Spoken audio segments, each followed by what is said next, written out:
मुलायम सिंह यादव के बीच में झगड़ा हो रहा था, बाप बेटे के बीच में कंट्रोल, पार्टी को लेकर संघर्ष हो रहा था, जब चाचा को आप पार्टी से बाहर का रास्ता दिखा रहे थे। आपके जैसे संस्कार है ना, ये वैध अवैध के सारे काम आपके परिवारों में होते हैं, आपकी पार्टियों के भीतर होते हैं। भारतीय जनता पार्टी स्पष्ट तौर पर हमने कहा कि हम समवैचारिक संगठनों के साथ काम करते हैं, लेकिन विचारधारा माँ खराब हो जाएगा, मैं माँ अम्मा बहन पे आ जाऊंगा, मैं इनकी अम्मा बहन पे आ जाऊंगा। आरएसएस के बारे में सारी दुनिया जानती है। पोल मत खुलवाओ, आरएसएस की चरित्रहीनता के बारे में सारी दुनिया जानती है। आरएसएस में कैसे कैसे चरित्रहीन लोग होते हैं जो कैमरे पे पकड़े गए हैं, जो कैमरे पे पकड़े गए हैं, गोली चलाने जो पदों से हटाए गए हैं, वो भी तो पर्सनली। राजकुमार भाटी आपकी बातों के लिए मुकदमा लिखेंगे आपके खिलाफ। आरएसएस किस चीज के लिए बदनाम है पूरी दुनिया जानती है। आपको मुकदमे की धमकी मत दिया करो, राजकुमार मुकदमे की धमकी मत दिया करो। जो तर्क खत्म हो जाते हैं तो राजकुमार भाटी इस तरह का गैर जिम्मेदाराना रवैया कहीं और अपनाना, इस तरह का गैर जिम्मेदाराना रवैया अपनी पार्टी दफ्तर में अपनाना। ये नेशनल टीवी चैनल पर बैठ करके आप मानक जी के चैनल का उपयोग करके, और मैं गंभीर आपत्ति कर रहा हूं, मानक जी राष्ट्र की बात का उपयोग करके राष्ट्रीय स्वयंसेवक संघ पर जिस तरह की आपत्तिजनक बातें राजकुमार भाटी कर रहे हैं ना, ये राजकुमार भाटी को इसका अंजाम भुगतना पड़ेगा। राजकुमार भाटी आपको कोर्ट की अदालत में खींच करके लाएंगे, आपको अदालत में घसीट कर लाएंगे, आपको माफी मांगनी पड़ेगी, आपको माफी मांगनी पड़ेगी। वो होता है चरित्र हनन करने का। चरित्र हनन कैसे किया जाए, झूठे आरोप कैसे लगाएगा।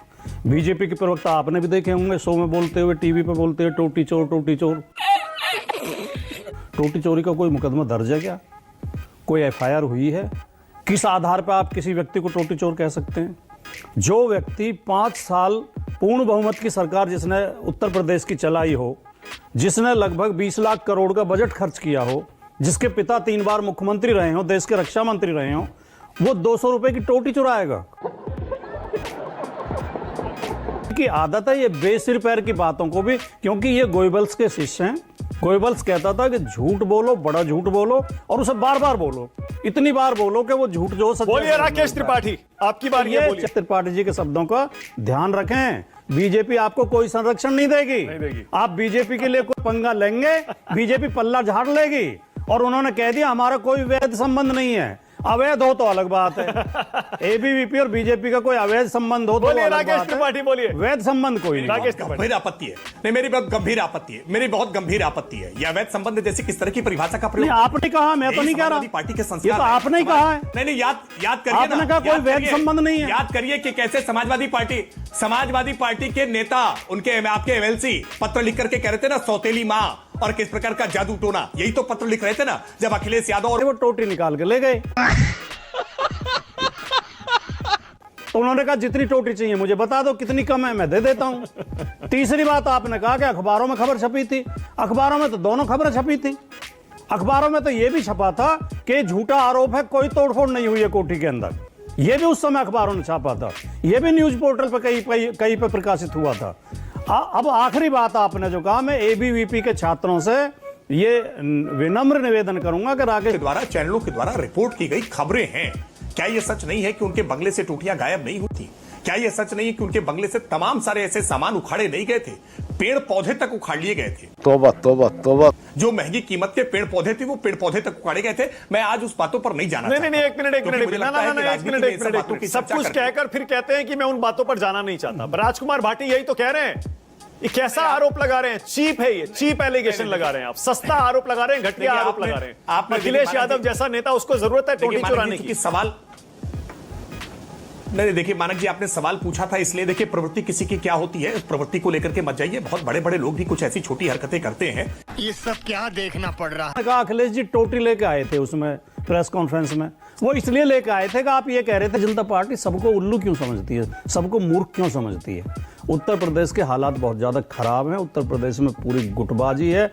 हर जिले में 2 ग्रुप आपस में लड़ रहे हैं। लेकिन आप सरकार को हिला नहीं पाए, लड़ रहे हैं। आप यूपी की योगी सरकार को हिला नहीं पाए भाटी जी। ये सरकार आपने कई बार डोरे डाले, कभी केशव प्रसाद मौर्य पर आपने डोरे डाले, उनको आपने उन्हें कई बार कहा 100 एमएलए ले आओ, मैं जवाब मॉनसून ऑफर 100 एमएलए ले आओ, मुख्यमंत्री बन जाओ। मैं जवाब देता हूं, सरकार हिलाने का काम हमारा नहीं है, ना हम हिलाने की कोशिश करेंगे। सरकार को हिलाएगी जनता। जनता दुखी है। रिश्वत के रेट 4 गुना 5 गुना बढ़ गए हैं। थानों में बिना पैसा दिए एफआईआर नहीं लिखी जा रही हैं। कितने बेटियों ने आत्महत्या की है कि पुलिस उनकी सुनवाई नहीं कर रही है। टेंडर ठेकों में बुरी तरह भ्रष्टाचार है।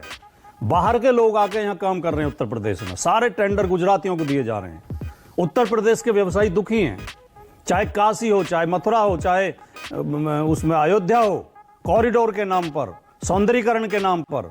ये गुजरात वाला एंगल क्यों आप बार बार ले आते हैं? नहीं, उधर वो- बिहार में भी वो ले एक आते हैं सच्चाई कि है। गुजरातियों को बिहार में फैक्ट्रियां लगाई जा रही हैं। वो एक सच्चाई है। चल झूठा। आपने कम से कम ये तो मान लिया कि एनडीए में फिलहाल जो ये दिख रहा है, ये थोड़ा बहुत झगड़ा वगड़ा चल रहा है, इससे सरकार को कोई खतरा नहीं है। आपने खुद ही मान लिया ना कि अगले चुनाव तक योगी सरकार बनी रहेगी और अगले चुनाव में हम इसको देख लेंगे। मैंने ऐसा कब कहा?